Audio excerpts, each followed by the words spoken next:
Hello and welcome to another Players Handbook review series.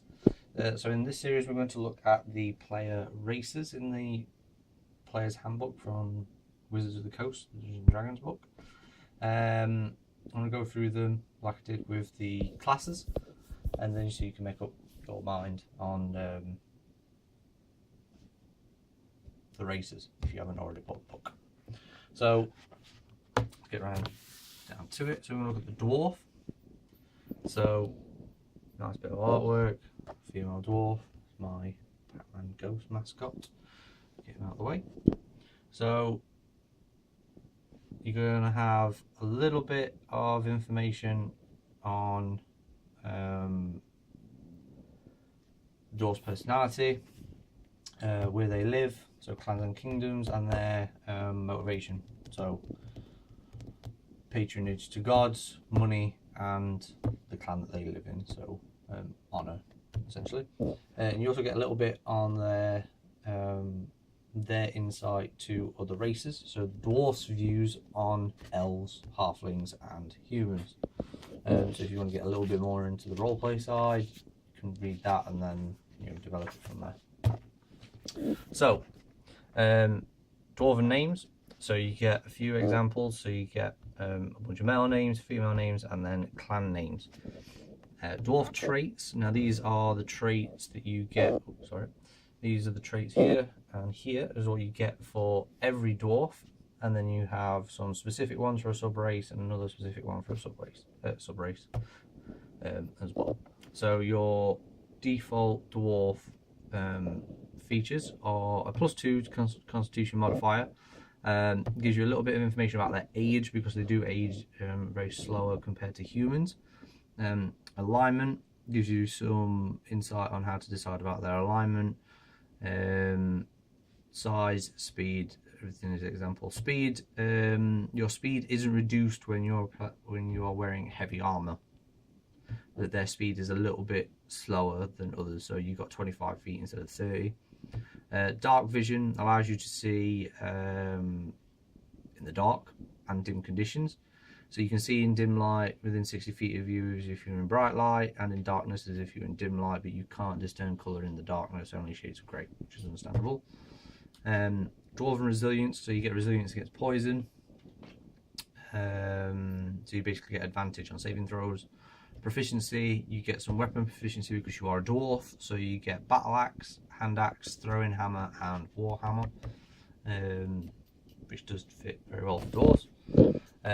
Tool proficiencies, so out of the artisan tools you get 3 to choose from, so you gain proficiency with 1.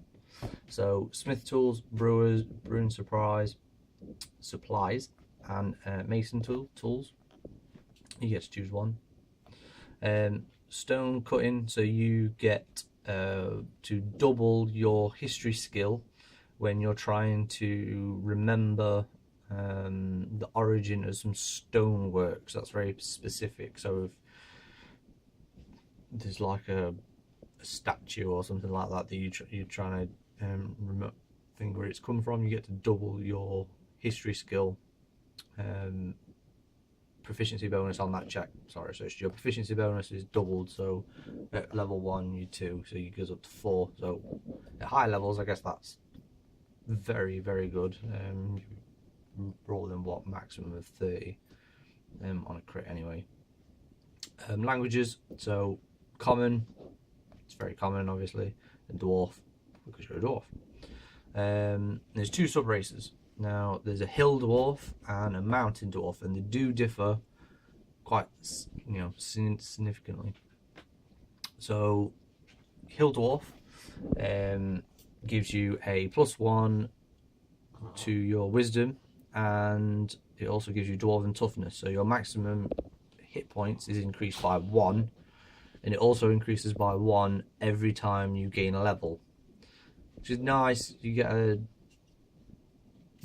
little bit, so by the time you reach 20 you got an extra 20 hit points, but at that level monsters are throwing a lot of dice at you, so yeah, it's a nice increase, but it's nothing to really scream home about. I don't know. Post some comments. Let me know what you think. Mountain Dwarf, you get a +2 to your strength, which is quite significant because the other races only get like a 3-point increase, so you'll get like a 2 on one skill and 1 on another. But if you're a Mountain Dwarf, you get 2 on Constitution and 2 on Strength, so you get 4. I don't think there's any other race in this handbook that you get 2 + 2s to start with straight off the bat. Dwarven armor training, so you have proficiency with light and medium armor. So you got proficiency in, well, really all of them. So if you take something that requires heavy armor, i.e. like Paladin, you'll gain that proficiency with the class, but you'll have proficiency with light and medium no matter what class you go into, which is pretty good. So you can wear armor in any class, so you could have a barbarian where you have unarmored AC. You can choose to wear light armor instead, depending on what sort of flavour you want to go for. And it also gives you a little box about the Dauga, however you pronounce it. Gives you a little bit on dwarfs that live in the Underdark, and a little bit insight that they have innate magical abilities to become invisible and to grow temporary grow to giant size, which is quite good. So if you've got the monster manual at hand, they are in the monster manual as well.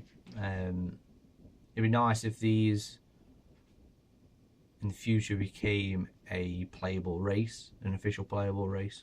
There's probably some homebrew races out there somewhere. I'd like to see that officially. So the next one, we're going to look at the elf. Just put goes back there. The next one, we're going to look at the elf. So let me know what you think. Post some comments. Like, please share as much as you can, because the more you share, the more people watch this, the more I'll keep doing these videos. Until next time, good luck. Keep those rolls high. Ladies.